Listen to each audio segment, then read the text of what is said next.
ଅଖଣ୍ଡ ଭାରତ ହିନ୍ଦୁ ମହାସଭା ଭୋଗରାଇ ମଣ୍ଡଳ ପକ୍ଷରୁ ରାମନବମୀ ଉପଲକ୍ଷେ ରାମରଥ ପରିକ୍ରମା ଓ ରାମଭକ୍ତଙ୍କ ବାଇକ୍ ଶୋଭାଯାତ୍ରାରେ ରାମଧନୁରେ ଭୋଗରାଇ କମ୍ପମାନ ହୋଇଥିଲା।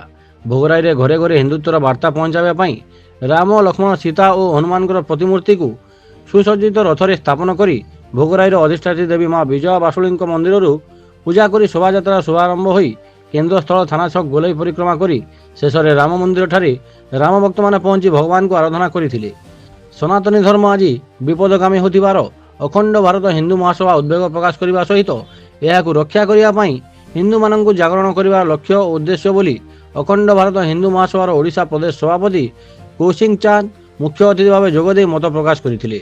ଉକ୍ତ କାର୍ଯ୍ୟକ୍ରମ ଅଖଣ୍ଡ ଭାରତ ହିନ୍ଦୁ ମହାସଭାର ଭୋଗରାଇ ବ୍ଲକ ସାଧାରଣ ସମ୍ପାଦକ ପ୍ରିୟବଦ ପ୍ରଧାନ ଓ ରାମଚନ୍ଦ୍ର ଗିରିଙ୍କ ପ୍ରତ୍ୟକ୍ଷ ତତ୍ତ୍ୱାବଧାନରେ ପରିଚାଳିତ ହୋଇଥିଲା।